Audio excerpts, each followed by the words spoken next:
We moved here.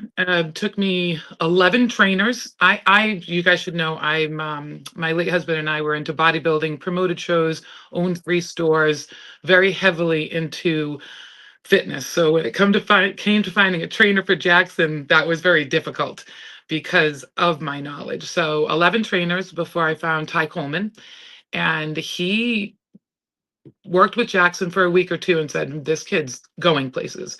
And this is when Jackson started talking about going to the NFL. And I will tell you right now, anytime I had mentioned the NFL, I'm not going to name names because anyone watching this is going to know who they are. I heard, don't feed your son pipe dreams. You should just be going for a scholarship. You're setting him up to fail. So I ignored them all. Jackson started off as a quarterback, went in AYS, and then you really have to be a coach's son to be a quarterback. I don't know if anyone's going to argue with me, but bring it on because it's a fact. You name one quarterback that's young that his father isn't the coach, which is fine. So Jackson ended up tight end and on the D line. He was tight end and D line through AYF. And then once we got into high school, transitioned right where he said, everybody said he would be, which was on the D line. He, in June of his freshman year, going rising sophomore, they call it, I wasn't aware that that's when the training process starts. We can get into that after, but long story short, once he was a rising junior, I realized I was behind the 8 ball severely. A lot of people think it's senior year, and that was a big smack in the face because it is not senior year. You are very late if you do it then. So we found a position-specific trainer, Val Barnaby. I started taking a deep dive into what it takes to get a college scholarship. And this is where I ran into more obstacles. There wasn't a single person and I do mean this, not a single person that supported the fact that we were going to go D1. All I heard is everyone thinks their kid's D1. Everybody thinks that. And again, pipe dreams, and you should settle for D2. My son's dreams are something that I turned into goals. So in May of this year, Rising Junior, I realized we needed to get a Twitter, we needed to hit some camps. So we went, and I also realized his size. I can get into that after, but we did 9 camps in June, and it didn't make sense to me to go to a bunch of mega camps. We picked all the D1 colleges, FCS and FBS, in our area, from Villanova, Syracuse, Delaware, because the one thing I don't think people realize is if you go to a college combine or camp where the coaches are present, then they get eyes on you. This is when I learned that you really need to be on a list that we weren't on, but Jackson is an extraordinary athlete, so he did get the attention that he needed. Once I realized that this is another thing that people don't seem to understand is, especially older coaches, I'm saying that carefully, the recruiting process. What is older? Well, I'm 56, so I can call anyone old that's over 50. So, you're okay, Dave. Dave, you're okay. You're okay. Dave's just gauging it off of whether or not you're gonna consider him old. So that's you're okay, that's Dave. Right. You slide in under the radar. You're good. Good. I'm sorry. Good. No, that's okay. So what I found is that there's still a lot of recruiters out there telling you to send mass emails or join this platform and join that platform. So what I realized, I've been a social media strategist since 2015. I've been trying to find my niche. I've done everything from candles to diets. I've done everything. And I realized that this really is an exposure game. So I took my social media strategy skills and I ignored everybody, put my nose down, and went straight to it that way. We had a coach ask me for Jackson's, oh my gosh, I can't think of the name of it, the grades. I'm lost for words right now. Transcript, thank you. We had a coach ask for Jackson's transcripts, and our coach said, "Oh, just send me his email and I'll email it over to him." You know what the coach wanted? This is a D1 school, a screenshot sent through DM. So times have changed a lot.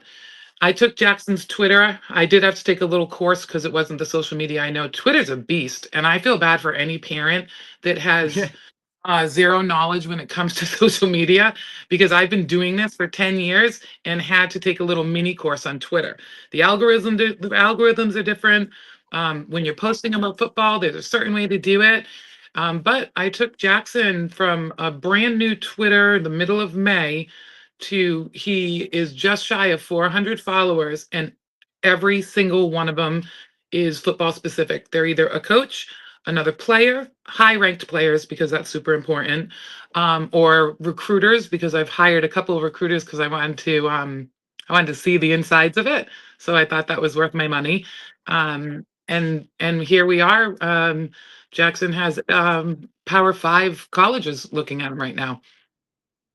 That was a lot.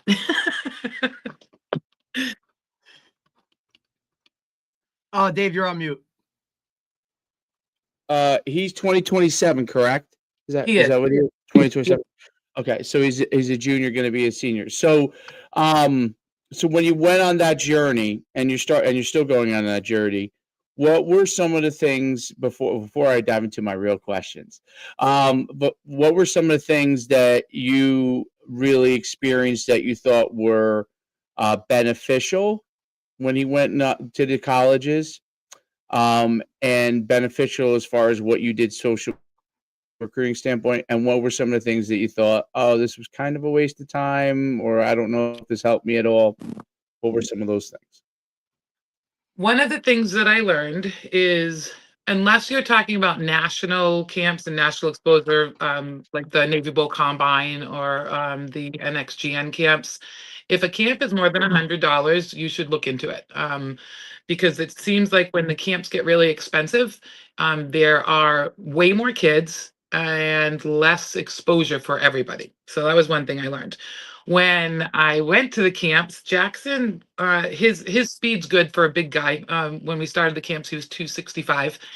He His numbers were decent. I did learn that camps measure kids 1 to 2 inches shorter than they are.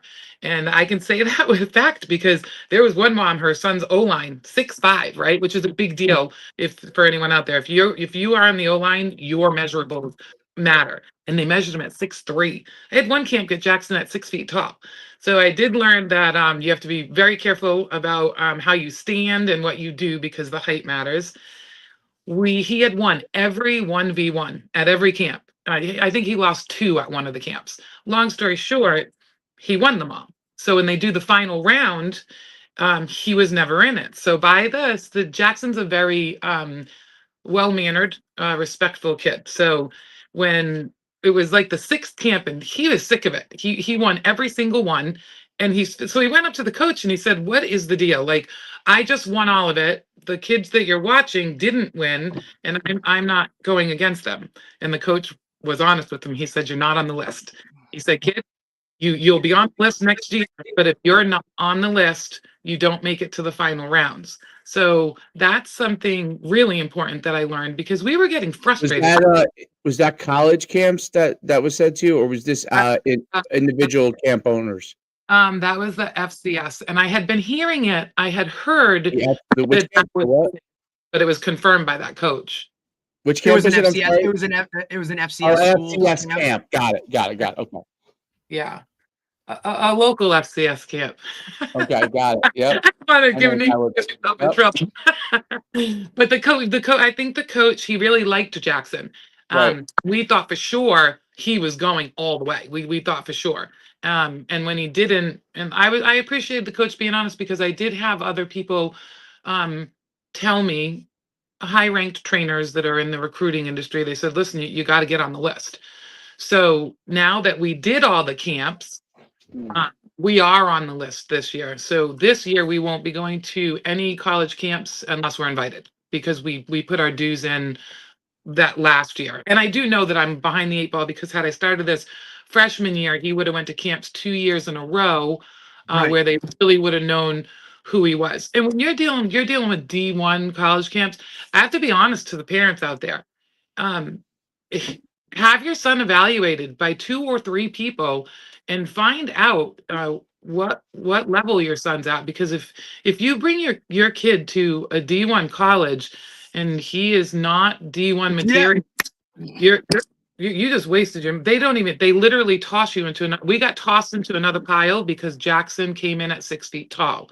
Thank Right. goodness the D-line coach there really liked Jackson. He called him the little guy, but Jackson was not happy. But he saw Jackson in action, they clicked. So that's the only reason Jackson's still on his radar, because everybody else, he at Penn State, we got thrown in another pile. Literally pouring rain, 50 degrees out. Jackson's killing it. He's doing so well. I'm freezing my ass off. And again, I'm gonna tell you it's raining. I had to go to the bathroom. So walking in, all the kids on the list were in the warm, cozy dome with their parents. We were literally outside with all the kids that got tossed in a pile because he measured 6'1.5" there, I think. And six, for people don't realize this either, measurable 6'2". If you want to be a defensive tackle, and Jackson specifically is a 3 people about a lot, that is a real thing. He has to be 6'2". When you start getting shorter than that, yeah. Okay. Did I answer you? Because now I sidetrack. I talk a lot. No, that's okay. No, I think it's important to hear like people's process and what they're going through and some of the things that they're good, the bad in the process. It's important to understand like I do like how you're working through the system to figure out what works best for Jackson. Everybody's journey is specific to them. So everybody's in a different situation. And I think that's one of the things that parents miss a lot. They try to align their journey to somebody else's journey, or this kid did this. I know somebody that played here. I'm like him, and everybody's journey is different. And everybody's journey is also in the time period that we're in, which is the transfer portal era, which has made all of the athletes' journey, no matter how good they are, much more difficult. Because one of the things and you might be experiencing some of this yet, but maybe not more until you start going to junior days, and I'll ask you about that kind of stuff, like some of the things that you have planned. And I've seen like Jackson does a great job. I just followed him. Does a nice job himself of posting stuff on Twitter. Obviously, I've seen you like your Instagram. You do a really nice job of posting things and keeping people up to date of what's going on, what he's doing, and those kind of things. But in the transfer portal era, that's one of the most massive changes. So the two things to me that always is everybody's journey is different, and you have to figure out what that journey is for your child, right? And what he wants to do, where he wants to be, what his goals are, what coaches are telling you, which is really, really important. So I think that feedback is the most important thing, and being able to assess those coaches. Some college coaches will tell you the truth. Some college coaches don't want to waste their time telling you the truth because they really don't want to hear, someone going back and asking, "Hey, what is the situation? Oh, what do I need to do?" Like if they already know that they're not interested in an athlete, they might say really nice things about them and then just move on and never talk to them again. So I think that part's always difficult of the journey, assessing those things and finding people that you think can help you. I think what's also really important is the transfer portal. I understand what goes on in the transfer portal, what schools are focusing, which the majority of the Division I schools are now focusing heavily on the transfer portal. But it's important to understand like what schools and what position and so on and so forth from that standpoint, and what positions are at a premium as far as like where they're more likely to take athletes that are high school players, and what schools are less likely and what positions are less likely. I use that as an example because I always say like offensive lineman as a high school athlete that's like a giant, offensive lineman, they always have a really good opportunity to get themselves recruited still as a high school athlete because there's not that many offensive linemen that are gigantic. So she probably got a phone call. That's probably why. Yeah. I was just thinking the same thing. Yeah, I think you have to I don't know. I forgot what you got to do with StreamYard on that. But I think that's an important thing. And then the other thing with the transfer portal that's really, really critical is to understand, okay, do they value the high school athlete? Because that becomes an important thing. And that's all levels too. I mean, one FCS, Division 2, Division 3, because some places do, some places don't. So those things are really important. And that right there and what you said, Dave, right? Like about evaluating and valuing the high school recruit or the high school athlete, that is something that we've seen come into the limelight or the forefront or really move to the top of how that recruiting world works recently. Like that is something with the transfer portal, with NIL and all of that, the recruiting of the actual high school athlete, I think is something that in the most recent era, or I guess you want to like an update type of situation, right? Like that is something that's really moved into the forefront of whether or not a program or a coach is valuing that. And like you said, I think to piggyback off of that, the position specific for a high school guy at this position to bring in, develop, and take, or are we only going to take transfers at this position and things of that nature? I think that is something that nowadays is so much more in the forefront, going forward. Absolutely. No doubt. Welcome back. You probably got a call, and that's what I think that's what happens. My daughter and I thought I had I'm fortunate, but it's a pain, but all my 4 daughters call me almost daily. So I tried to decline it. It didn't work. Yeah. I can't remember. We've had this happen. I can't remember what it is that we've seen this happen. It's on there now. Oh, that's what it is. Do not disturb. Yes. On. Oh, okay. There you go. Okay. Now we know for next time, right? Because this has happened a couple of times. We're like very adaptable. A speed coach, and he's talking, and all of a sudden he's gone in the middle of his thing, and we're like, oh, okay. So you guys were all on transfer portals and position. I got the So we dove into that. So what I'm curious is when you first of all, do you have like stuff like junior days where you're going to go on the unofficial visits to schools? Have you started to set those things up? Are those some of the things that you're starting to do? So I have had it's been really nice. Coach D is one of them. I've had some people that are in the industry offering advice free of charge and everything, helping me out. So what I have learned is that one of the things that portal has done is it's causing a delay in early invites for junior day. I went into this thinking, because I was on Twitter and I saw, all these sophomores having, this one offered, that one offered. You all know those aren't real offers. There's some colleges that are, I hope the parents, please listen to me. There are colleges that have their social media game down to a T. Syracuse is one of the biggest ones. And good for them because they're out there. However, a verbal offer I counted, there's 27 kids, 27 wide receivers who claim they have an offer to Syracuse. So what I'm getting at is that because of the portal, they're not doing the junior days around now. I guess they used to do invite to the junior days before January.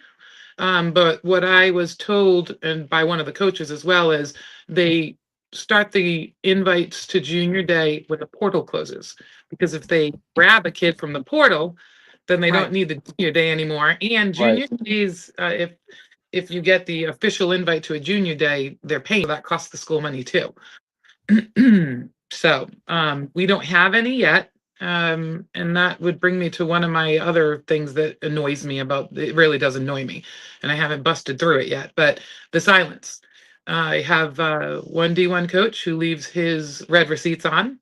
So whenever Jackson sends him updates, he sees it. He opened, I wish every coach out there would leave scene receipts on, and it might cause them less aggravation if they do it, because at least we know that it's been seen. So it on a emotional and human standpoint, it Yeah. it irritates me. Like if you text your wife and you see red and she doesn't text you back, well, there's gonna be a conversation later on, right? I mean, you thought you didn't come back, right? So at I least do it all the time. Yeah, yeah, yeah, Now I know why I get in trouble. I make my kids put their red receipts on because at least I know they were busy. But I think that goes, Tanya, not to cut you off, but I think that goes back to the ultimate, like, level of, a level of respect, a level of just human being, like a human of at least communication wise, right? Like, you may not respond to me, but at least I know you at least saw it, got it, and okay, right? Like, rather than just a straight ghost and not understand, not have any clue. Now, we've been in this long. We've been in this long enough to understand, like, these, especially the highest level, get thousands of these DMs or like messages per day. And at the very top, like, as a position coach, now we've seen staffs expand, and who's in the recruiting department in terms of, are these guys responsible for just transfer guys? Are these responsible? Like, there are people maybe reading their messages. It might not actually even be the actual position coach. It might be a GA or one of their staffers or somebody else in this game. And look, and this is coming from guys who we've talked to at the high level. Like, the amount of messages that these guys are receiving, and to just go through this, mass sending of their huddle films, and to go through, evaluate, look at it, and really give like to it. It's just, I mean, there's just not enough hours in the day, right? But at least if that read receipt was on for you, right, coming from that side of it, would at least a little bit more understanding of, at least they got it, give you some level of, okay, maybe it's here, maybe, but it is a tricky, double-edged sword. Now, if you leave it open, right? Like, because for everybody that's like, okay, at least they read it, there's also people that now are, okay, they read it, now I'm pissed. Why am I not getting a response? Like, how long does it take to send this message or to send this, right? So there's a lot to unpack with it. Yeah, and that's where a great message for parents watching this is that if the red message is on, that's nice. If it's still irritating that you don't hear back, I know that there are certain stipulations in CAA. Right. Yeah. There's certain windows of when they can respond, or those types of things, depending on level. And there are still some type of rules that kind of play into this a little bit. Now, whether everybody follows that or whatnot, like that's a whole different conversation. That's probably another 3 podcasts, right? Based off of that. And you'll see that as you kind of move through this entire process of, who's answering, right? Is the person answering the actual coach, or is it like a GA or a staffer or somebody else who's assigned to the recruiting world, right? It's just, every staff does it different. Every level does it different with, the parameters of, whether you're an FBS school, an FCS school, a 2, a 3, an NAIA, JUCOs. Like, look, prep schools are now in this whole mix of, with eligibility and all this kind of stuff like coming about. There's just a lot to unpack when it comes to who you're talking to and how they're going to respond to you. Absolutely. What are some of the things that, like, when you do your social media and you have Jackson do his social media, what are some of the important things that you are trying to have him, and what you're also trying to get across, and what is the outreach goals with what you're doing? So the first thing I'd like to tell all parents is that they're in this. I yell at my son shakes and post on social media, like most people, yell at their kids cleaning their room. Boys are they're you have to, a parent has to take an active involvement in this, or it's that important. What's really important is that the reason my Instagram, football mom 2027, is because it's an easy platform to see everything Jackson's doing. On Twitter, you post, you always the game during season. You always a lot of people better off to do them on Monday, because everybody posted their highlights. So DMs are getting the algorithms all, so you have a less likely chance of being seen. Tagging. It's important when you're doing highlights to tag, but there's one thing that I always like to bring out. You shouldn't tag all. If you go by everybody, fine, tag him in your message. However, bottom of your it's on Twitter, there's a little thing that said add people or add tag, something like that. Real small, it's above. That's where you tag, and I believe you can tag 15 people. Those ever see the list, but coaches in general, they all out there. You can tag. You also don't want to tag all the time because the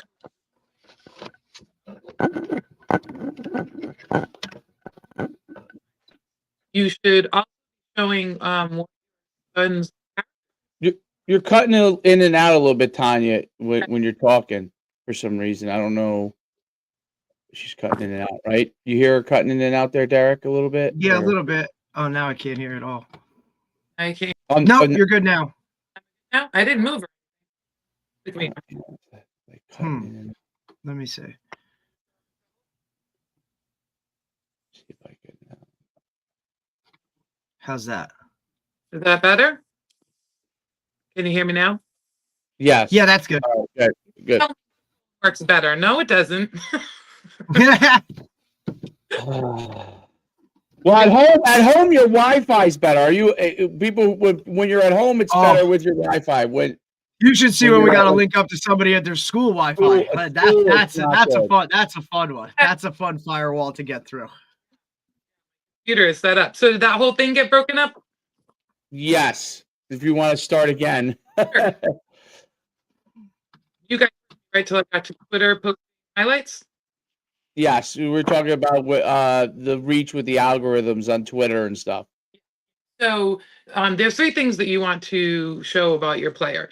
One is his physical ability in his position. So you want to put the highlights up during season, super important, every week. And what I had said, just in case it didn't get heard, is that you do not want to put your highlights up right after the game on Saturday. Monday night or Tuesday, the best times to put your highlights up because there are so many players that are blasting their highlights out through Twitter that have to,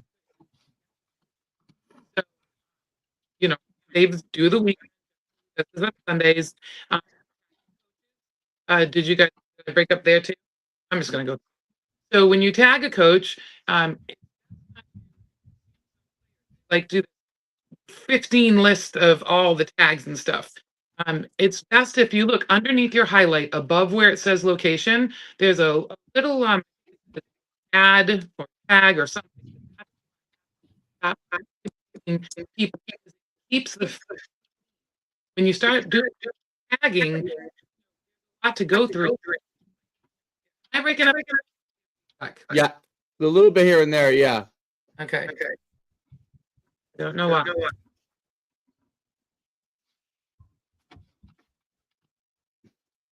Okay. I turn my microphone back. Better? Still breaking up.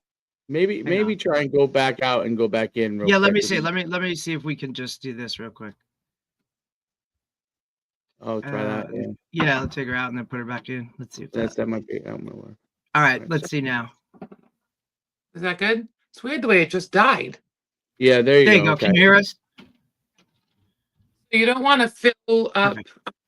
Okay. You write your message in bullet points, like just some highlights, like how many tackles did you have, or yards did you run, whatever you're going to do.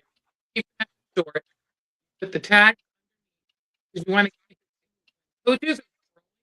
You don't. You have to scroll 2 thumbs up to get to the next message. Right. And get those 3 top posts in them. The other thing that you want to always do is it's really important. Coaches want to see that off the field. It's not just like practice. Now you have to do it. You do it. What are you doing? Are you training? Are you in the field? Are you with a trainer? You got to get weekly, Yeah. times a week on your. There's no reason to post 7 times a day because your goal is for a coach on Twitter page and get whatever Right. Jackson's page, and Jack is JAX2027. It is coach friendly. It's ridiculous. As soon as I get stuff on there, I'll repost what's important. Your first 3 posts are the most important. And then some kind of work ethic. And then it's important for them to know what your character is like. Well, your personal, well, to an extent, if something's happening, Jackson volunteers for the Challenge Flag, which is children that here play football. That goes up. Right. But he put his mother's post to me. He even around me on Twitter and I say, "Oh, you do that?" No, because coaches care about the relationship that a player has with his. Because when they recruit a player, they're recruiting family. You're some Yeah. say, or what? Listen, you can't do that. Everything has to stay coach friendly when you're posting it on Twitter. It's vital. It's so vital. Yeah, I mean, I think that there's a lot to unpack there. I think one of the things with Twitter is obviously it's basically the messaging tool that a lot of coaches uses, and that's what they're using to interact. Instagram's a lot more difficult to interact for coaches because, especially with minors, they if I follow.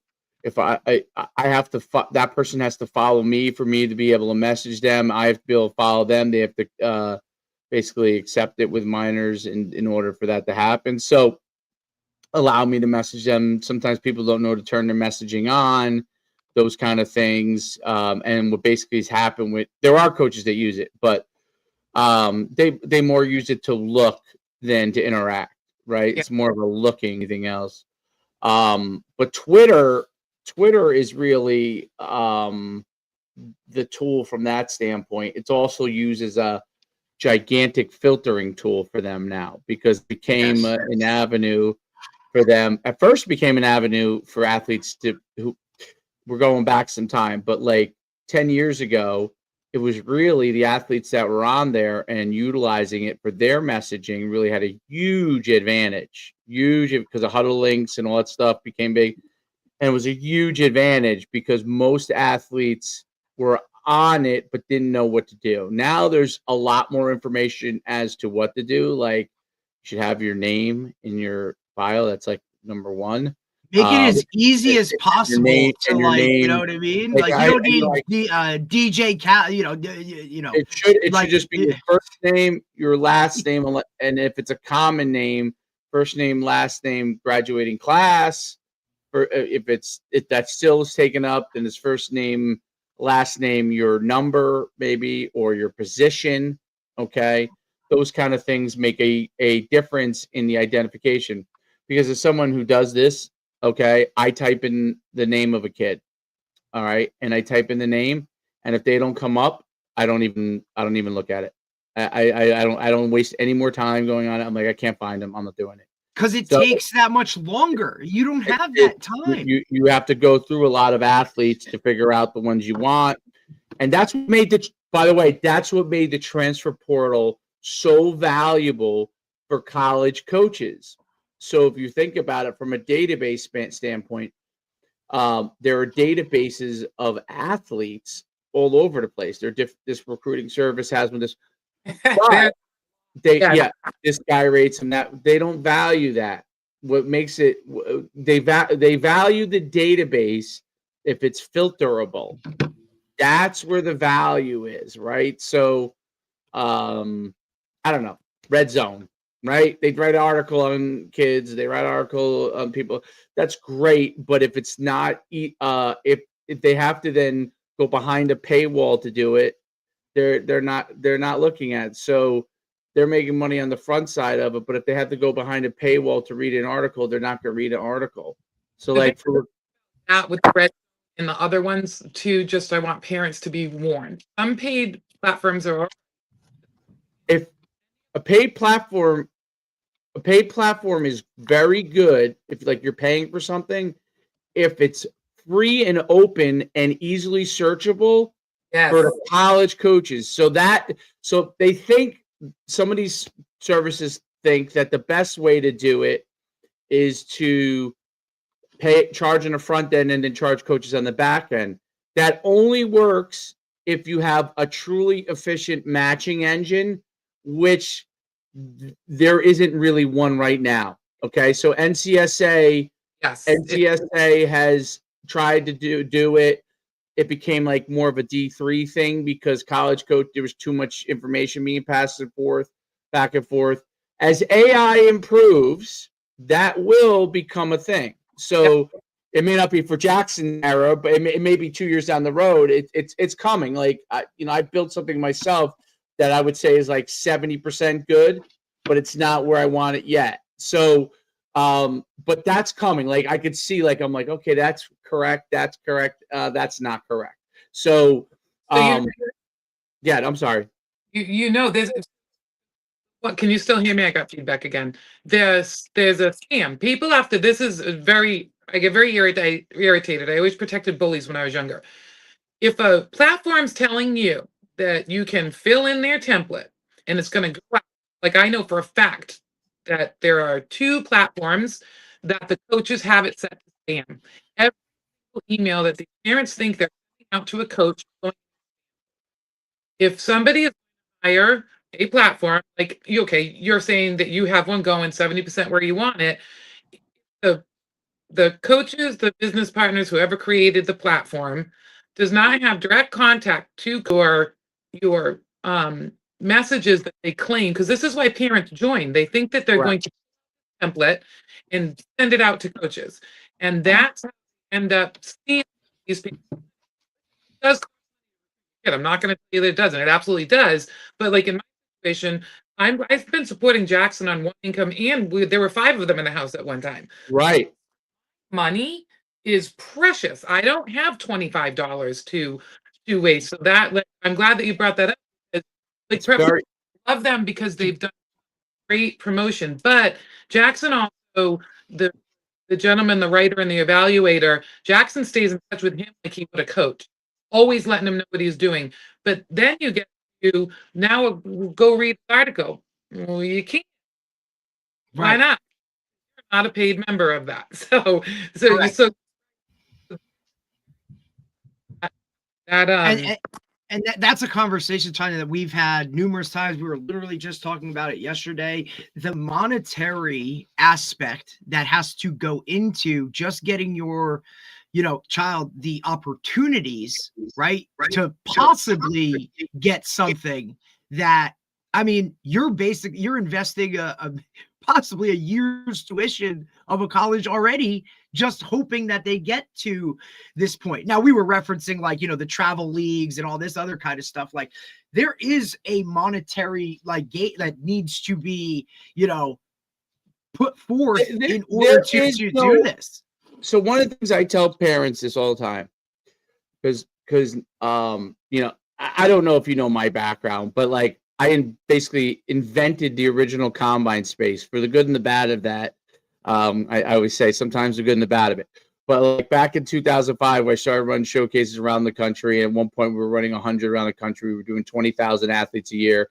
4 Heisman Trophy winners have come through. Like something like 500 first round picks have come through. 3 or 4 number 1 overalls that came through our programs. That marketplace changed a lot. By the time Jackson was in starting high school, that marketplace had changed because everyone runs a showcase everywhere. It really had changed. So we do different things now, and we still do showcases, but then we do different things. We're focused in a different direction. But one of the things that I learned about all of this stuff from a recruiting standpoint, and dealing with not just college coaches at the highest level, like there's probably a guy on every staff that I know. And it's like guys, I look through it, I'm like, okay, I know I either know them because they were a coach, they were at the time probably young, or they were guys that actually, believe it or not, came through my programs that are in coaching. So many of those guys. There's so many of those guys. Actually, it's crazy. So, but there's that. The process is for them. The first thing they're always looking for is to get rid of a prospect. That's the first. Parents don't realize the first thing they're looking for is to get rid of a prospect. They're not looking to include a prospect. They're looking to get rid of the prospect to pare their world down. So if there are things that don't match, you're gone, and you're probably gone forever unless there's a growth spurt or something like that happens. Like, you go from 5'10" to 6'4" or something crazy like that. And then Ew. what? I'm sorry. Go ahead. Measurables don't matter. They do matter. You're saying it right now. I can't tell you 100%. not to put weight on Jackson. Bullshit. Sorry. That's like You're absolutely good. D tackle. He 6'2". He needs to be 290. He needs to be 290 coming into senior year. That's where they want for college. Therefore, and I have no problem. I put 30 pounds of muscle on him every year. But people will argue with me, oh, it's going to slow him down. Oh, it's going to do that. When you're going D1 or even FCS or D2, right? You're talking about weight and height. Measurables matter, right? Everything is height, weight relative to their speed, right? So that's everything in football. Yep. Unless you're a quarterback, right? And or you're a kicker, right? How far you're able to put the ball through, those kind of highly specialized positions, long snapper, like things like that. There are different things that are associated with that. But outside of, some of those positions, height, weight relative to your speed. So like I would say this, like if you're shorter and let's say you're a defensive tackle, and let's say you're 6', okay, which would be on the shorter side of a defensive tackle, then you would have to be wildly explosive for your weight, meaning your 40-yard dash range has to be incredibly fast. So like in a 4.7 or below range to overcome the fact that you're shorter, right? So there's that, and obviously, I don't want to discourage parents because there is obviously film is a big part of it. But if that ratio is not correct, your on the field performance is not going to matter. So You are so on point. If the measurables are up, they're not going to watch the film. Slim chance that, and I said that because so many coaches, I deal with Jackson. The Jackson specifically a 3 tech, so there's things about him that, and apparently, I don't know the position that well, I'm sorry, but apparently there's not a single evaluator that has not watched him. He's really good specifically there. But his measurables fit perfectly for that. Now, if you were going to put Jackson somewhere else on the D line, his measurables don't really measure up for the other positions, from what I've been told. For instance, height, weight, it's all height, weight, and speed. So Everything. right. So even at 3 tech, depending on the speed and explosion, and I haven't watched anything, so I don't know. I know the name because I live in the Shore Conference, obviously, and I know he's a really good player, but I haven't watched any film or anything like that. So, but the height, weight, speed to the so if someone said to me they were 6'1" or 6'2" and 290 and they play 3 technique, I would say they're big enough weight wise, borderline height wise, and then I would have to know how fast they are speed wise, because then the next question would be, if the speed wasn't good enough, I would actually say that person's better going to 310 pounds and playing nose guard, right? So or 1 technique. So that becomes it becomes that game, and it's really, really it's discouraging for a lot of parents, because so many times you see a player that's really, really good, and you say, this guy is like, I don't know, best player in the Shore Conference, right, at his position. And the first thing you go to is you say, hey, he should be a Division I player. Well, then when you go down south, because, I played at the University of Connecticut, and we have a big network of guys that do a lot of things that played at the University of Connecticut, and now they're all doing a lot of podcasts and all this different stuff. But what's really interesting, one of our really good friends does a trench warfare podcast, and they do O-line and D-line, but he was a D lineman in the NFL, and he played for a while, like I think 5 or 6 years in the NFL. And Julius Williams, and he played, and he's down in Georgia, which is like the fastest growing fertile ground for football players, specifically defensive linemen. Specifically defensive linemen. Okay, O linemen it's growing rapid, but specifically defensive linemen.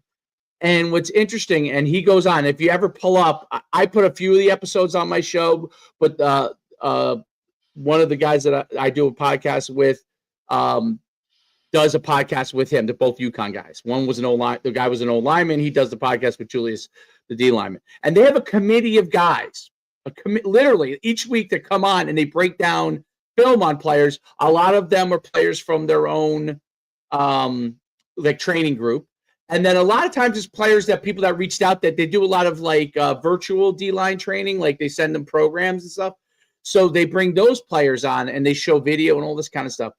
And Julius Williams, who played a boatload of years in the NFL, told me one of his greatest frustrations is that a lot of great players that he has do not get recruited at the level that he even thinks they might be at. Mm-hmm. And this is in a state where it's a plethora of defensive linemen. I've seen film on some of these guys, and I have to say, I am like, wow, these guys are good. I believe, and we talk about this all the time, that the transfer portals had a huge effect on those players, right? So it's really, really a difficult thing. But a lot of parents, for example, like in New Jersey, they realize that in today's world, they're not just competing with the Northeast. When I went to University of Connecticut, and even when Derek played, okay, which is about in college, which is about 10 years after I played. Okay, I played in the 90s. 51 years old, by the way, Tanya, just in case you wanted to know. So schools in the Northeast had a footprint for the most part, and they recruited regionally. Okay. And then there were national schools like Notre Dame and Penn State. Even Penn State recruited mostly regionally. They would be Pennsylvania, New Jersey, Ohio, and then down a little bit into Maryland and Virginia. That's changed. So Rutgers recruits nationally. Everybody recruits nationally. Monmouth recruits nationally, right? And what's changed so much, and which is what's very deceptive for a lot of parents and very hard, it's not communicated to college, because they'll all say, our footprint is the 3-hour radius. Yeah, until they go into the transfer portal and there's a player that they can grab, right? So, but what I say all the time about it is that you're not just competing against the best players in your area or your state. You're actually competing nationally in most cases at the highest level. And that's what makes it very difficult. So you could be literally an all-state player and not be recruited at Division I level if certain things don't map out, right? So that could happen. And it's really, really important to understand that part of the process. I think you're doing an amazing job. I would say of like the thing that you're doing best is investigating the areas that could help Jackson succeed, right? Yeah. Get to where he wants to be, because that is the hardest. Like some people who have a lot of money, and Derek wrote up a great point about this. Football used to be, and basketball used to be this too, okay? Football and basketball used to be the sport that you really didn't need to have a lot of money in order to go and play and get an opportunity to get recruited. Baseball, lacrosse, which your son I think played, right? Or I don't know if he plays anymore, but used to play. On shot put. Okay, so you just track them. All right, so but lacrosse injury risk for me. Right. So those sports, especially for his temperament, like my man's not shying away from contact. Well, he might not kick somebody out. Yeah, put a pole in that kid's hand. Good God. Okay, but that's all different. Holy shit. But yeah, so what basically ends up happening is that those sports created a model that which really squeeze out most lacrosse and baseball and softball and some other sports like that have created a model where basically if you're not spending a certain amount of money, you're gonna be up Schitt's Creek. I mean, and that's the model they've created. And college coaches, they made it easy for college coaches just go to their certain situations. That wasn't the case for a long time in football and basketball. Basketball, you can show up at an AAU place that had a million college coaches. You show out. You know what I mean? You start to get on those lists, and now, you could look really good. There's less people on the court. Football was heavily used in the high schools, right? So the high schools were the predominant part of it. You could go to a high school coach, get that information. That changed. They don't value the high school coach's information in the way that they used to. Okay. There's a lot of reasons for it that really have nothing to do with the high school coach doing anything wrong. It has zero to do with them doing anything wrong. It has to do with the speed of their process and how fastly they can get information. And for me to sit down with Derek and spend a half hour with him, spend a half hour with another guy, do this 25 times over the course of a week is going to take a lot of time to get to a lot of people that I don't even want anyway. Okay. Yep. So that's what's changed that part of the process. So what's really happened there is it's created a situation where now football and basketball have become somewhat sports where you also have to pay a lot with training, development, going to camps, sometimes throwing some money away, figuring out this camp is good versus like, how do you know sometimes if you don't go, right? So recovery, this camp, right? Traveling. So it's all part of the process now, right? It used to be they came to you, you now have to go to them. Okay. Once you change it from them coming to you, okay, now when people are like, oh, I know this kid. Well, yes, there are the 4 or 5 star kids that everyone knows is a complete slam dunk. Those guys don't have to worry about that. That percentage is so small, people don't even know. Okay, especially with the transfer portal, it's even smaller. But that's what's happened. So when the process changes from I come to you, because I always hear this, and this part was bullshit even back in 2012. You're going to get discovered. And by the way, college coaches say this, okay? College coaches, some that we've had on, you'll get discovered. No, you're not going to get discovered. Like, even at Division III level, like, if you don't show up at my campus on TCNJ, I'm probably not going to recruit you, okay? So that part is bullshit. That's complete and utter bullshit. They will find you.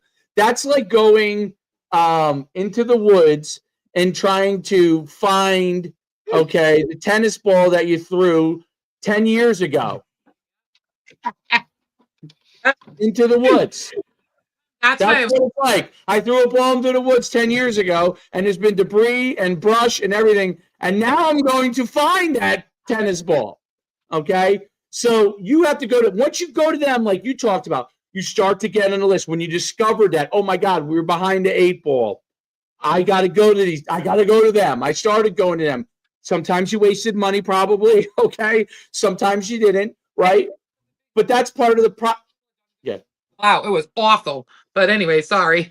No, unfortunately, that's part of it. Like, unfortunately, that's part of it. Yeah, it is. Like, you have to and because this is where to it too. So this game, we call it a game, right? Because it's the game outside of the game to give your kid the opportunity, has changed so much, right? And even and you can talk to Dave because he's been in it longer than I have, but within the last year, 2 years, 3 years, like, it has changed the most probably ever in the history of recruiting and whatever in those years. So many parents, right? Well, let's start. So many high school coaches, one, then you add parents, they're still going at this like it was a year ago, 2 years ago, back in the day, or how that process is. Not many parents are informed. And to me, this is my own take, but it's the high school coach's job to figure this out and know these answers for parents, right? But most don't, because they're only making a teacher salary and whatever it is, who cares? But it's their job to help their players get to the next level if that's part of it. That's the first. But it's changed so much. Parents aren't educated. They don't know how to do this. They don't know the process. They don't know that. They don't know the intricacies of it, right? Like they're not informed of it because, again, they just think that it's going to be, hey, these coaches are going to find my kid, right? Because he was really good. And he posted his huddle highlights to his 36 followers who live around the block from him and go to the same school, that now all of a sudden he's going to get this offer from Alabama. And that is not the case. The marketing and projecting of showing and putting your kid out there in these certain ways, going to these camps, going through this process is part of it. And there are some wins, there are some losses, there are things people are told to do that aren't right. And I don't think that's right in itself, but it's because like nobody is trying to not get most kids recruited, right? Like everybody wants their kids, athletes, players, whoever, to get to where they want to go. It's just most people are just so uninformed or have misinformation because for the most part, like unless you're in it like we are on a daily basis, like you really don't know and for how fast it changes. And now I'm not making excuses. I think everybody still needs to go do their damn homework and like this is part of your job. But at the same time, it's like there's this misinformation and everybody's with social media, good, bad, or indifferent. The comparison game is now so big. What's on social media is the smallest percentage of what actually goes on. That's what everybody sees. And that's how they base this entire world off of, which is so not the truth. It's the other like that. That's the smallest percentage are those 5 stars, 4 stars, those slam dunks, those, hey, I'm going to Oregon on a full ride and all this. But that's what we see on social media. That's what's expected. And that I think is the biggest part for parents that they don't understand. They're, next to Billy's mom, and Billy's mom said, oh, well, we paid for this and went to this. And now, he's got an offer, and they have no idea what they're really even talking about. No, exactly. We said it a couple of times. The game has changed to exposure above all else. I'll give you an example. Coaches, it's not by any fault of their own, really, because it depends on where they're getting their information from. How right coach goes to Jackson's, sees who is coach. One of the first things going to click on coaches. He goes there and sees nothing, or sees player. That coach just did a disservice to my son, and coach is doing a disservice. Coaches need to get on the exposure game here. They need to. If my son's so great, why? I think coaches would benefit from being trained on the exposure because it's the local. I love that you had talked about being local and national. So I went. I didn't like your media very much because they seemed partial. There's just kids, D line and O line, and I will tap myself on the back for. I have found Jackson the most incredible amount of exposure for a D lineman. The kid's a D lineman. Like D linemen do not get exposure, but I knew that. So you can be a local hero. Listen, he got first division in one thing, and then someone put him on second team, and then some kid that didn't even play for the season was player of the year. So parents have to be very careful when they're paying attention to local exposure because it's bias or what it is. But my point is, I had unintentionally have a star player that I really help with exposure. Once I explained myself, the coaches were fine. However, when I talked about exposure, I meant national. Nobody knows what Shore Savages is outside of New Jersey. Nobody knows what Shore Sports is outside of New Jersey. That you can be and even if you go full New Jersey, pay attention to what the Shore is doing. So you have to step outside of that. Your kid can be he can be the star of the Shore, the star of whatever county you want to talk about, right? but then Georgia is a perfect example because I don't know if you know this, on purpose. Because if he truly is a Power 5 recruit, then he better himself against those kids in Georgia, because that is where it is. One of the ones, it's a growing, but it's a new All American game. Um, he got put on second team. I of course was pissed. My son just says, "Mom, it just means I have to prove myself. They don't know who I am. Don't worry, I'll be starting." That's my son's mentality. But it'll just go to show you, even before we walk in the door, he's from Jersey. They don't know who he is from a hole in the wall, and he's on second team immediately. Then an NXGN camp. And rather than one in our area, I decided to go down to Georgia because I know that the competition is going to be different. Just like when it comes to stars, everyone will tell you stars don't matter. That's bullshit. Can you make it with stars? Sure. But if you have just 3 stars, the attention that you get, because the media outlets you want to get involved are 247. What's the other one? On 3. I don't know them all that well. On 247 three. is the one that's really like is the big shooting from what I've Dave, learned. you're on mute. You're on mute, Dave. No, you're good. On 3 and 24/7 are Right. the Used to two- be rivals, but that's used to be kind rivals. Rivals kind of died a little bit, but the stars thing comes first with offers. So that's one of the things that people don't realize, that like until you get offers, they're not giving you stars unless your dad was uber rich and he paid somebody. Okay, that's the only way you're getting stars. which happens. And Which happens. and you can listen, and these other places, there's like you can outside of On 3 and 24/7 Sports, for the most part, anybody else that gives you is probably like just for your own Oh, I've seen that. feel good.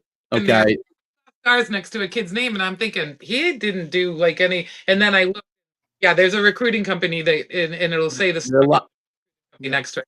there's a lot of them. So they're playing. Those guys are playing like the exposure game. They figure, you know what? I get that they're doing that part of it. They're paying. They're writing whatever article ranking a guy. They're trying to get people on people's radar by doing that, and then hopefully they get recruited. Sometimes it works, but most of the time it doesn't. But the true stars really come from when you get offers, and that's when you'll be on 24/7 or On 3, right? So that's an important thing. And if you think about it, because of the transfer portal, stars don't even matter. And nobody cares about stars in the transfer portal. There is no stars.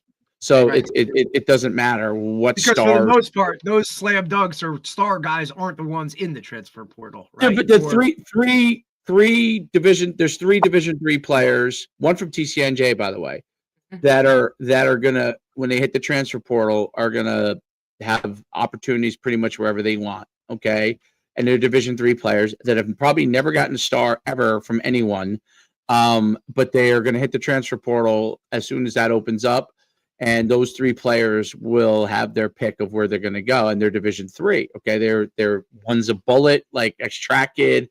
The kid from TCNJ is a tight end. He's 6'5", 240 pounds. Will have a chance to get drafted if he does well. measurables.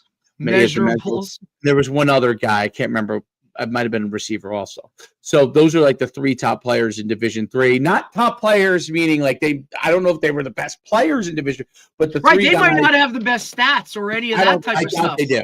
So that stuff is irrelevant, you know what I mean? And then but what's really important to understand is that, and this is really like critical about the recruiting process, that you're not chasing stars. Exposure is good. Relationship is what gets you the offer. So exposure is trying to lead to a relationship, some relationship. Until you could do all, like you could expose all you want until you get to the point of relationship, where that athlete then begins to be able to have a relationship, meaning that obviously they're interested, is really the first side of it, right? That's when the relationship begins. Once that relationship begins, where that relationship goes, does it move towards an offer? Does it not? Those kind of things.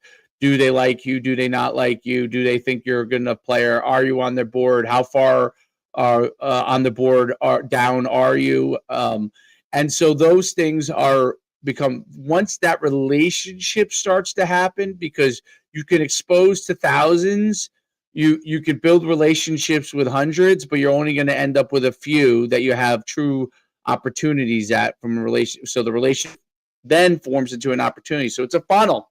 It's literally a funnel. But the first step is really exposure, right? Like most people haven't even done that part. Exposure, which leads to a relationship, which leads to an opportunity, right? And that's really what it comes. Then you figure out whether, that relationship's strong enough that you want to take that opportunity, or whether they want to take the opportunity with you, everything in between. But that's really the funnel that how it works. And it is exactly the same as if you were trying to generate business, okay? Right? In order to get business, if I wanted Tanya as my customer to pay a lot of money to be able to be with me and do business with me, whatever that is, I have to find thousands of Tanyas that are interested in my product, and I'm interested in doing business with them, to get to hundreds of people that I might talk to. That becomes 4 or 5 opportunities that might be Tanya doing business with me. And it's the same exact process. The product is the athlete, the product is the university, right? Those two products have to meet and be able to work together in order to put the on the field product together. And what's hard for people, especially parents, very, very hard, because you love your child. I have a child that's 10 years old that plays football. And by the way, I am that football dad that has my son as a quarterback. So, it's at least it's not 100% of the time though. Like Dave does have other guys that do it, and they do it. He does it right. He does it right. He does it right. I wrote what it is, 100%. Yes, and Derek thinks he should be a defensive player anyway. So and that's where he does play. He does play defense. So, but it's that's where he's going to make his money. That's really where it all goes, and that's really an important thing, because as parents, the hardest thing is to look at your child, okay, who you love, and figure out, is this a packaged product that someone else would like to buy, right? And that's the hardest thing, because that's really fundamentally how college coaches, they're never going to say that. They're not, because obviously it doesn't make sense. But how else could it be that a guy, Jed Fish, who was an all-state tennis player, okay, didn't play a lick of football. He's a Washington coach who may be the next Michigan coach, but he's one of the candidates at a few different places. Fantastic football coach, never played a lick of football, okay, GA'd with Steve Spurrier back in the 90s and moved up from there, could become the head coach of one of the top premier football universities, because he understands what the product is and how he's got to get that product to perform. It's not only about, yes, football knowledge is important. And obviously he's gained that along the way. If you look at his resume, it's like 50 different places he's been. Oh, yeah, he's been all over. But he understands that product. Sometimes a guy who didn't play football understands that product better than people who are in football. He understands it's a productized business, and he's got to be able to get the products that he has and the product that he puts out on the field, the players and his university puts out on the field, has to be good, right? And that's so hard for parents to understand. It's hard for me to understand, okay?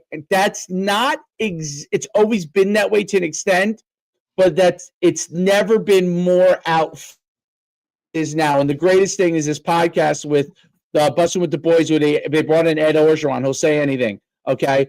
And Ed Orgeron talks about, so good. Someone asked him, because he's been out of the game for a few years, if he came back as a head coach. I think some guys have entertained bringing him in as a head coach. And they asked him, well, what has changed from when you were a head coach, when you had Joe Burrow and them, to now? And he said, back then, you had to go, if you had money, you were going to go out in the back door to give them the money. Now you can go through the front door to give them the money. And that's the biggest change and that's someone who, by the way, understands the productization of the sport. He understood back in the day that if you didn't work out a deal for that player, you weren't getting that player. Maybe it was money, maybe it was a car, maybe it was just all kinds of perks. Now you can put the money right in their lap and say, here's what I'm giving you. Okay, and do you want it or not? All right, and that's obviously at the extreme levels, but it goes all the way up the ladder. A Division III coach might be able to offer academic money, right? And that might be what entices you. Obviously, at the highest level, they're offering real money that you're actually going to get to play. Because that's coming. Watch. Well, what's that? Say that again. Investors, big. So that's already happened. So the University of Utah just signed with a private equity firm. They're right? going. So they're in final talks. Right. Watch. Private equity will be in every single university in some form or fashion, and they will sell shares of that athletic program in order to grow it. Because what does it come down to? It comes down to money, right? So now if University of Utah gets a $500 million infusion into their athletic program because a private equity firm buys them, okay, or a portion of it, maybe they buy the majority of it or whatever it is, and they're able to sell shares of that private equity group to private investors, that brings in a ton of money. Now they could not just upgrade facilities, but now they could pay infinite amount of money to the players that they think should be better. It's even better than an NFL team, because an NFL team is limited by the rules. Yeah. I'm sorry, say that? They have to start paying. Over at Mission. Yep. 10 and 20 million is what they're paying. Yep. To the NFL, you get a 4-year contract with the NFL. I mean, you're same almost. What they're going to do, just like defensive tackles. I'd love to get into the NIL. There was a time we were lucky to get 200,000. Do you know that defensive tackle is close to $1 million now a season? Absolutely, it's a prime time position. Depending on the level that they are, absolutely. So there's not. I mean, the quarterback from Michigan is thinking about going into the portal. He's got $12 million over 4 years to come to Michigan, and 1 year later, he knows that his value could be that he could go more if he goes somewhere else. Yep. Because I actually just learned this last night. The reason that some of the colleges like Michigan, you'll see the transfer portal because they'll negotiate players before somebody else. Because in question, I just read this last night. Is up for an NIL contract with a new company right now. They want to sign him. Parents, if you pay for nothing, you pay for camps, you don't pay for training, they pay for it. NIL company you and tells you it's going to cost you this, this, and that. They're full of shit and run, because that's not how it goes. If you go into the portal, you can no longer play at that school. I was reading an article about D2 kids, 65% of them have nowhere to play after the portal because they went into the portal and now they can't go back to the team. Is that a rule? No. So the school does not have to take you back. Right. So once you go into the portal, okay, you go in the portal, a school may pick you up. If a school doesn't pick you up, there are kids that are allowed to go back, meaning they'll say, okay, if you go into the portal, we'll welcome you back. Actually, Jim Mora did that last year. It actually worked in his favor. He allowed a bunch of guys jumped into the portal to see what they could get, and he allowed them to come back. I thought it was a mistake at the time, but it actually worked in his favor, because there was the receiver who's going to be a first, probably not first round, but he's going to be a mid-level draft pick, like mid-round draft pick. He was entertaining. He went out and visited Michigan, and then he decided he was going to stay, right?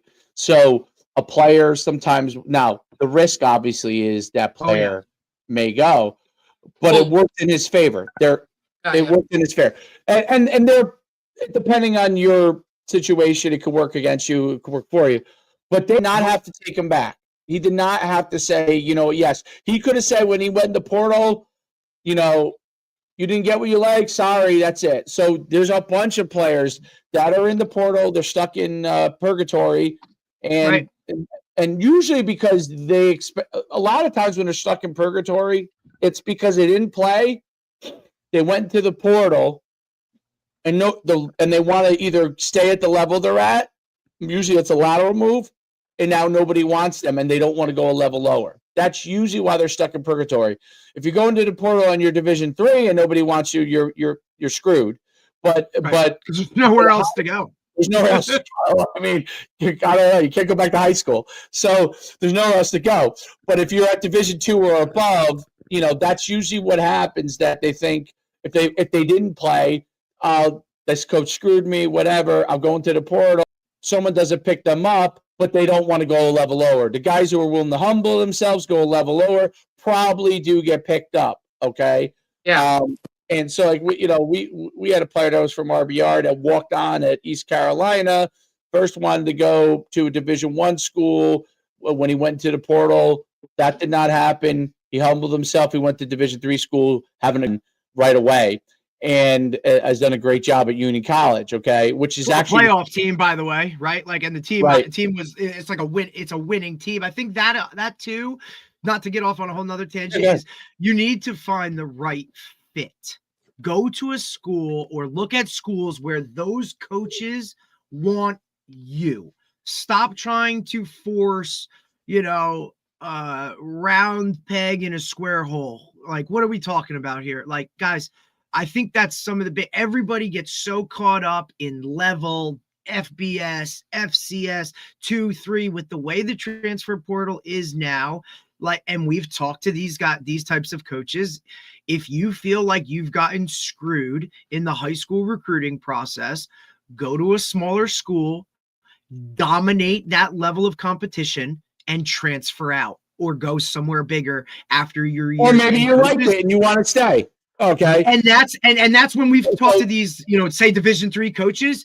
Most of the time, that's what happens. They go there, they love it, they're the star, or they play really well, they win, and they stay. Or, hey, I'm going to jump off in a sec because I have to go on another podcast, but I want you guys to continue the conversation. It's a great conversation. I want to give you, this is free advice. Go ahead. Okay. And if you do this, I think it will help Jackson tremendously in this process. So you're going after the Division I schools, and I'm sure you're going after that process, and you're reaching out and you're doing all of that. Pick 5 schools at each level below the Division I that you can build all the way down. That you build a relationship with, that you continue to build a relationship with. Just so I always say, like, I hate it when people dream kill. It drives me crazy. Don't dream kill, right? Absolutely do. I have So you pick it all, you go all the way down, you go all 5 all the way down, and you build a relationship with those schools. So you get active in that process. Obviously, you have your schools that you're talking to at Division I level, and you're already starting to do that process, right? And you pick 5 at each level: FCS, Division II, Division III, and you go through that process, right? And you build relationships, and you start the process of the schools that you're most interested in there, right? And see if those guys will be interested in you. And what will happen is, you end up at Division I and you succeed, okay, with your goal. There's nothing you have to worry about from there. For some reason, something doesn't happen, you already have the relationship part developed at the other levels, okay? You could always say no to those schools. And I'm going to use myself as an example. When I was coming out of high school, this is a totally different era, so it's not going to relate in the sense of what happens now. But believe it or not, Division I schools used to be able to offer over 100 scholarships. Okay, now they've gone to this model where it's 103, and then you don't need walking. But they used to be able to offer. At one time, they used to be able to offer unlimited. By the time I was going through high school, they used to be able to offer over 100 scholarships. I think it was 105. Before my senior year, my junior year, they went from 105 to 85. Okay, that was how many scholarships were. I was getting recruited by and I'm not saying this is not bullshit, my father could confirm, every single school in the country, okay, Division I. I was a very good student. I was getting recruited Ivy League. I went through summer, and then we didn't know anything back then. So, like, all these schools invited me to go to summer camps. We didn't have a lot of money. We didn't go to any of them. I was still getting recruited, okay? Summer ends, and I'm going through the whole entire process. And this is when you could get scholarship offers at the higher levels late. That's how it was back then. Senior year, most of the scholarship, it completely changed. But this is how it was back then. And then, so what happened was I went through the whole entire process. All of a sudden, it's like November, and I haven't heard anything, nothing from any of the schools I was talking to. Well, it turns out that if you were talking about the 100 of the drop in the 20, I was a borderline guy. Okay, that would have been a Division I guy had it stayed 105. I didn't have anything at this point. Okay, so now I went from the University of Massachusetts comes in and says UMass comes in. They were FCS at the time, so was UConn where I played. They come in. UMass was the first one to come in. UMass comes in and says, "Listen, we're top level FCS program. I know Dave has Division I offers. I just want to throw my name in the mix in case something happens." And my father, who was a phys ed teacher, was a track coach, a phys ed teacher, turned around and said, "What are you talking about? He has 0 offers, 0." Okay, he did not, and the aha was like, oh, because of the drop in scholarships, that I was on the borderline. Okay, and so what happened was he immediately offered me. And then basically almost every FCS that was in the Northeast ended up offering me and all the Ivies. But at that point, I had nothing, right? And then we went through the process because I stayed in a relationship all the way through. I never Division III schools recruited me. FCS schools recruited me. UConn recruited me all the way through. I maintained a relationship even though I was not interested at all. Okay. I remember my father brought me up there for a junior day visit, and I was going already to Sarah. I already went to all these big places, Virginia, Sarah. I didn't care. Like I went to UConn, I was there, and my father was like, "You should, you never know what's going to happen." But I maintained a relationship. He taught me really well from that standpoint because he was a teacher and a coach. And schools like Hamilton, which was a Division III school, they told me, "Dave, if you don't go to Division I, you could play both football and track here." I was a very good track athlete. You could play both here. So I maintained really. There's another school, Randolph-Macon, said the same exact thing, Division III. So I had relationships through. It wasn't on purpose. It was just because my father told me to maintain relationships. So when that all happened, because I had a relationship with UConn, okay, already, and they came in and offered, and I went and visit Temple, which was terrible at the time in Maryland, which was like the worst program in FBS at the time. I was not going to go to those schools. So UConn was in the mix. UMass was in the mix because they were the first one to offer me, right? Princeton was in the mix. So I ended up choosing UConn. But if it didn't work out and I had to go all the way down to Division III, I already had other schools I could go to. I could have went to Hamilton, could have went to Randolph-Macon, probably could have went to any of the NJAC schools if I wanted to, right? Because those guys all knew me. So I had that relationship. That's why I say do that, because what happens is you never know what's going to happen and you never know because of the rules what's going to happen.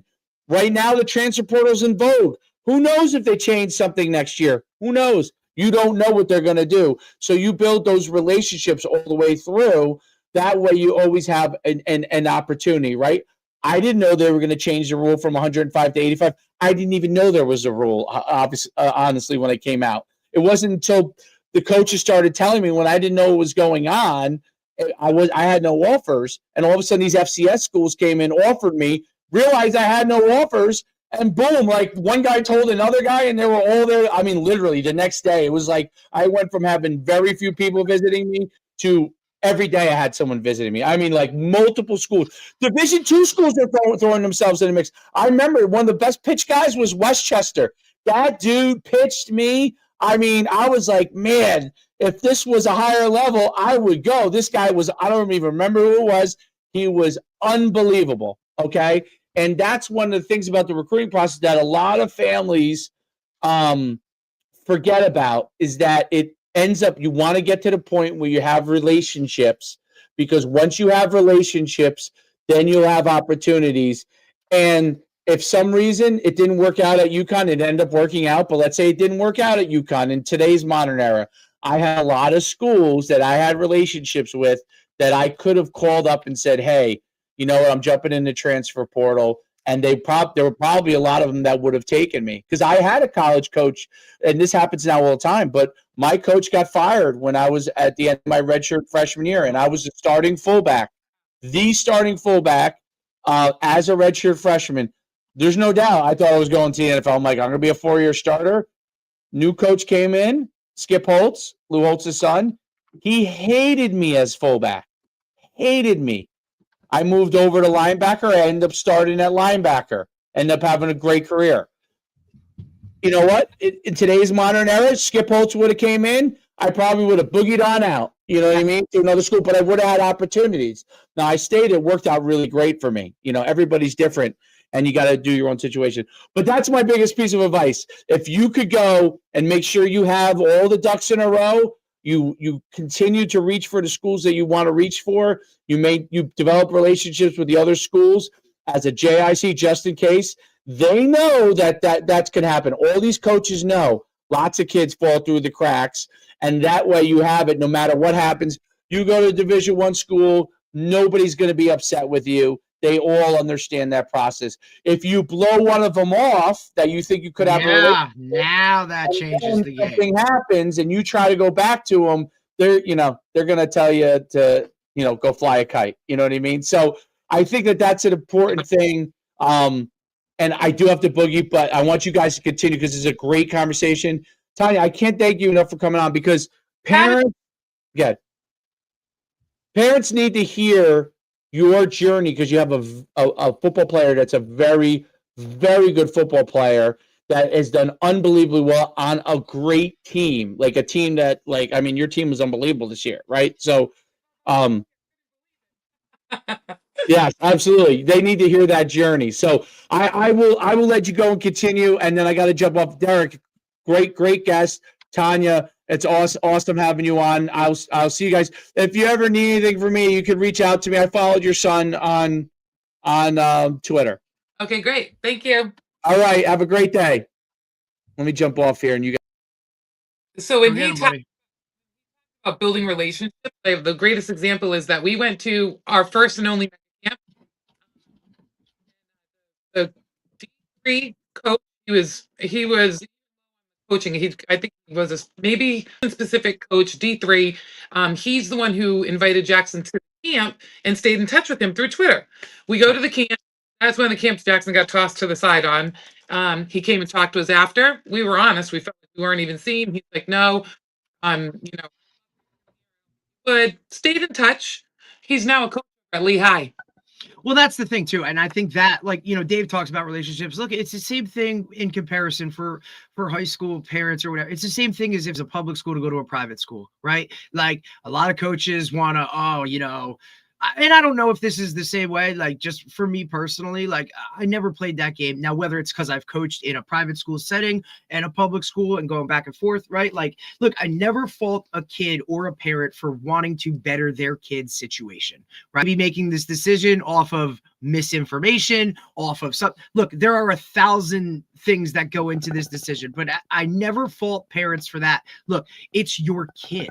They're the prized possession in your life, your world. Everything revolves around them. So there's some parents that are delusional, 100%, but it's not they're not coming from a place of negativity in that move, right? So if they feel like their kid going to a private school over a public school, or this school over that school, you don't burn that bridge and now kind of, oh, well, F that kid or whatever, if he wants to be that guy. Some guys are like that. And you know what?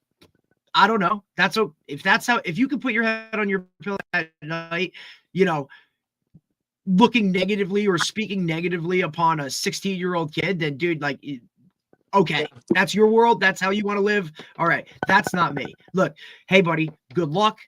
If you ever need anything from us, we're here. And you know what? At the college level, this happens a lot more, where they went to a situation, they're not okay with it.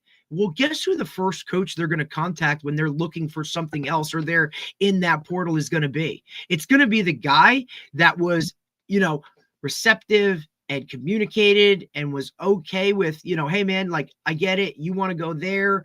And look, even from my own process of, getting recruited, look, I went to a small Group 1 high school in North Jersey. I was an undersized safety receiver type guy, wasn't very fast, right? Now, statistic wise, I was above a lot of guys. And when it came to accolades in terms of all state and all this, I had all of that. But guess what? I didn't have one offer with any money for anything, right? And, you know, my goal personally was to go to the highest level I could with at a school where they had the major that I wanted, because that was going to be the key to my world. Was I wanted to do something where it wasn't work, right? So I was going to try and set myself up for that. It just so happened that, and it was the last school. I was also a like both side of the ball type of player. So I got recruited at a lot of places as an athlete. They didn't really know what side of the ball. Some schools recruited me that way. Some recruited me as a receiver. Some recruited me as a DB. And I made that decision very quickly. Like, hey, I want to play defense in college. Okay. That eliminated a bunch of schools for me. And guess what? I didn't want to play in Pennsylvania. That was just a thing for me. So that eliminated a large number of schools that were recruiting type of player, because that's where that world is. And I said no to Pennsylvania. And okay, now you have to start looking at some things. The very last visit, and had gone on some overnights and whatnot, was to Sacred Heart University. I don't even think I got into the football office. And I told my parents, this is where I want to be. And you know what? They were happy to have it. They understood, okay, we're kind of getting a steal here. And so they put together some things for me. It wasn't a scholarship. It was grants. It was, hey man, you got a 3.7 GPA. We can find you academic money. And I just felt different going on campus. That's I tell people all the time, you have to visit these schools on campus. You can't just go off of what somebody else says. You can't just pick it because it's an FCS or it's whatever. And you know what? Like, now you get there, okay, there's a little fuel and a little fire in your heart. Like, hey man, like these coaches don't even know that, like, I'm that guy coming in, right? And because that was one of the things that burned me up. Like, within that freshman class, there were guys that every coach knew their name, and they didn't know who I was other than the guy that recruited me. And you know what? That made me work that much harder. And you perform really good things. And then, okay, well, here, buddy, in that exit meeting, guess what? You're getting more money. And here's what it is. And now here I was going to go back to a school that was $45K a year. I had gotten half of that already. So I only paid half my freshman year. And because I performed both on and off the field, athletically and athletically and academically, I was going to go back. And that next year, I would have only been paying $10K. You know what I mean? Like, so there's things in this process. And look, obviously it's changed. And look, everybody's story is different. I ended up transferring to a Division III anyway, right? Like, you know, I lost my cousin to leukemia. We knew that was going to happen. So I needed to transfer home and be closer to be around him. And a D3 school literally called me, probably illegally, right? And said, I heard you're home. Would you like to come and play? I understand your situation. You know, you have verbatim of like, that comes first. Look, greatest decision, you know, it was a decision that at the time for me was perfect, right? There wasn't a transfer portal. I didn't know the world of like, hey, I'll just take a semester off and go back, whatever it was. I came home and look, it's created a network and opened my eyes to a lot of things, because here's the other part. I played at a Division III school, Montclair State. And you know what? I played with players that were better there than they were at FCS at Sacred Heart, just because of these are these situations. Kids nowadays, and for you, you're doing such a great job of ultimately marketing your son and putting him in the right situations and educating not only yourself, right, but, you know, others around you. Because if people aren't looking at your stuff and asking you questions and whatnot, like, they're cuckoo for Cocoa Puffs, right? Because it's just such a different world. I think people are always fearful of asking questions because they don't want to look a certain type of way. But would you rather, you know, go about it negatively and whatever, or ask the question and look stupid. Like, and it's something, I get it. I totally understand, because we're in a world where, you know, everybody wants to be fit into a category or look above others. But look, understand that for the most part, everybody wants to help, but sometimes that information is the wrong information. So you need to really do the research on the people you're asking these questions to. Go directly to the sources. With social media now, like, you can talk to anybody about it. And the more people you talk to, you're going to get a different response from everybody, right? But the most that align is probably what it actually is. So take that and then continue that process. You know, but it's a difficult one, and it's strenuous, and it's a lot of freaking work. And I tell my players, like, dude, like, if you want to get to the level that you say you want to, you need to work just as hard on that side of it as you do with your training, with your play. And that is only to give you an opportunity, because nothing is guaranteed. You could do all of this stuff, quote, by the textbook that's written in pencil, by the way, right? Like, this is all, like, everything changes, or we can go back on it and change things. But this is only to give you an opportunity. You could do all of this, quote, right, and still not get exactly what you want, because that's the percentages that are the smallest. But again, like I said before, it's what we see the most of, right? Yeah.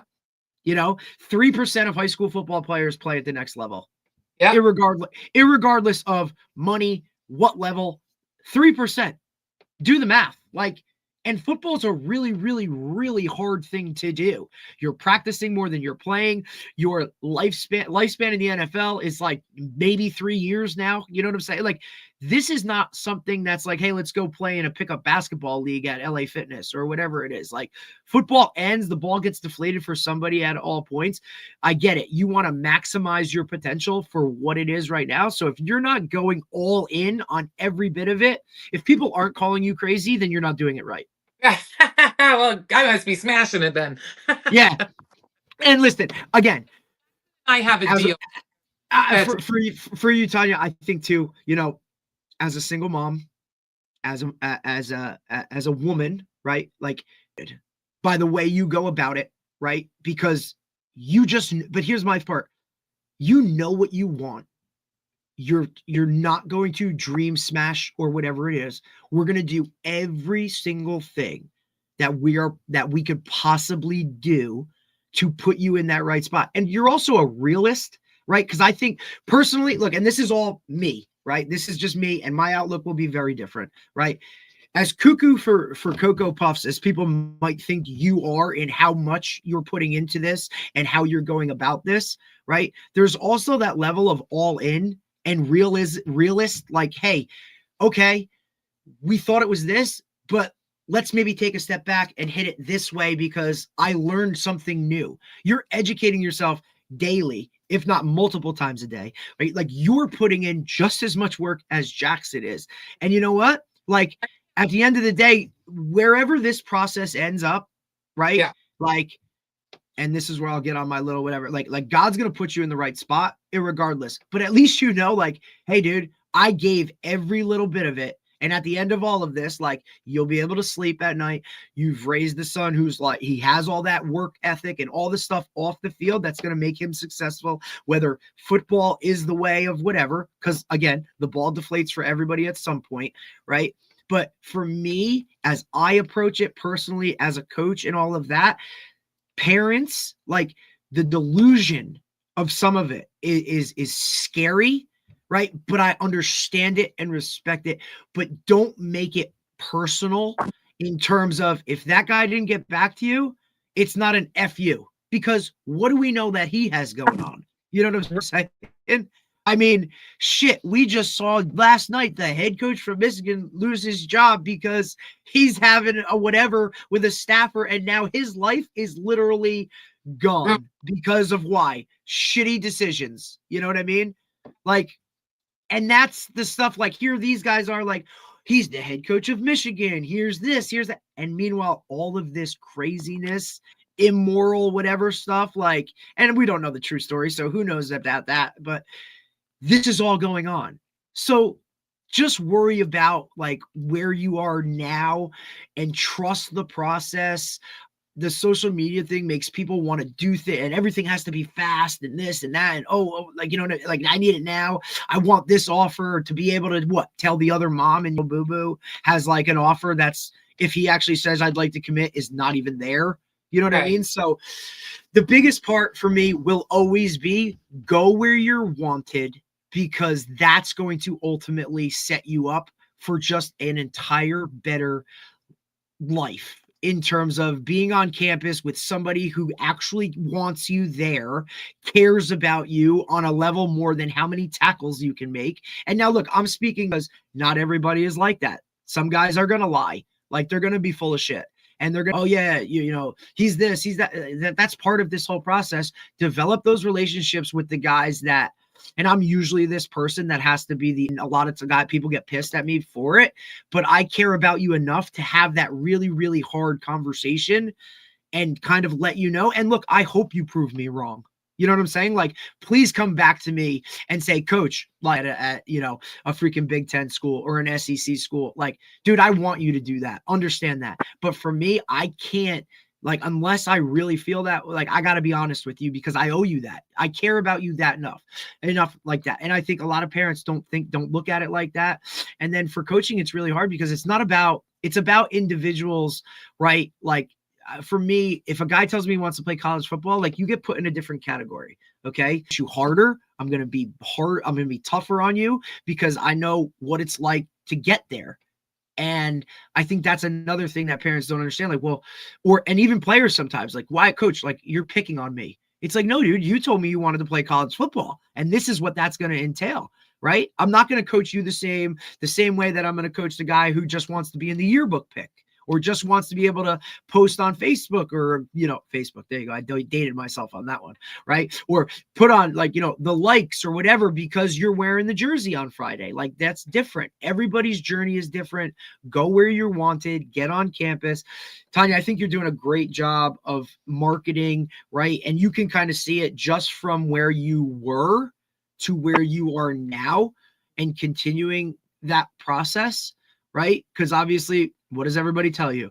Junior to senior year is the biggest year for scholarships and offers and this and that. You've already run that gamut of camps last year. Now you have the ability to pick and choose. And now he's on all those lists. And you know what? You're doing something that I think is pivotal in this grand scheme of recruiting. If you want to get recruited at that level on a national scale, you need to go other places outside of your little protective bubble. Right now, look, unless you're in the state of Florida, Texas, California, Georgia, like, guys, everybody's gets ranked in terms of what's good, what's bad. New Jersey, maybe a top 10 football state, maybe, right? Way better than Massachusetts, right, Tanya? Way better than Massachusetts, and no offense to Massachusetts, right? No offense, right? And look, I don't throw shade at anybody. I have really good friends that are coaches at high level programs in Texas, in Florida. It's just different, guys. It's different. The makeup of it. I mean, look, there ain't many high schools in New Jersey that have first block of the day is football. Like, so like where you live geographically, sometimes already puts you behind the eight ball in terms of getting recruited on a grand scale. But I think going out with the ability to go to these camps and measure up against some of the, quote, top guys on these lists, right, and see where you stack up. And I always wanted you guys to look at it. I know I got a lot here, but I know people need to really just stop worrying about everybody else around you and just worry about you and how you perform against a clock, the guy you're going against one-on-one. And then, like, look, coach always gives that information about, like, pick the schools and whatever. I have my guys do the same exact thing. Like, dude, yeah, we want a school that's like, everybody's going to be like, dude, you're never playing there. But you know what? Like, that's the goal. And then if it doesn't work, we'll work backwards and we'll check things off, right? Just like coach said about coaches, give me a reason to not recruit you. That's the biggest thing, because they want one less guy on the list that they have to take, 30 seconds of the first two plays of the highlight tape for them to either say, okay, that pile or let me watch another 30 seconds, right? That's the biggest part of it. I think you're doing a good job of that, learning that whole world. Look, I have to look at it wearing both hats here too. Like a lot of guys want to bag on high school coaches for not getting people recruited or not understanding that. Like, guys, most assistant coaches, right, don't love this like I do, like Dave does. Like we've made our lives surrounded by a sport. And a lot of people aren't like that. Like they're just in it because hey, I teach, I might as well coach. They don't know enough to like or care enough, and it has nothing to do with your kid personally because I'm sure they want them to get recruited and do really well, but they're just not vested enough to go and understand the recruiting world and you know, go to a showcase on a weekend to just watch kids or whatever that is, like where some of us have, right? So it you know, Camps to watch him. Yeah, when he was younger. yeah, I you know, and look, I've taken my players to those camps who can't get there, right? Like we've driven to Villanova, we've done this, or I just always ask my guys because so much of it is done now directly to them through DM and Twitter and social media, right? Like the coaches used to have to go through a high school head coach to kind of talk to them. Now they can literally go right to them or their handler or whoever is taking care of their recruiting world, which is also like a whole different thing. Like, am I talking to his agent or am I talking to mom? Am I talking to the actual kid? Because I do think there's some level of where parents should monitor that up until a certain level. Now, look, you shouldn't be a junior where mommy is still filling out your recruiting questionnaires. Like, no, you know what I'm saying? Like, let's cut the cord a little bit. And if you don't trust your kid to do that on his own, is he really a college football player? Right. Yeah, no, exactly. And I think too, like the one thing too is like you said it so great. Like if I'm recruiting a kid at that high level, I'm recruiting the family. I'm recruiting mom. I'm recruiting dad. So when you show up to an on-campus visit and you're in pajama pants, like these little things freaking matter, right? If I had a coach one time. He goes, dude, the fastest way to get a guy off my radar is when he brings his high school girlfriend on a visit. Like, okay, you know what I mean? Like, rule 101, dude. Like, don't be, you know, so it's funny. But look, the more you talk to these guys and network within it, like it's such a good thing. Dave and I are also a little different because we came from North Jersey, right? North Jersey to Central, if there is such a thing. Like I said, Dave literally set the market when it came to showcases, camps. I mean, he's very humble in that, right? Like letting everybody know. I mean, Marcus Mariota, John through his shit, you know what I'm saying, and have done really, really well. He was also an NFL agent for a couple of years, so he's seen that side of the business.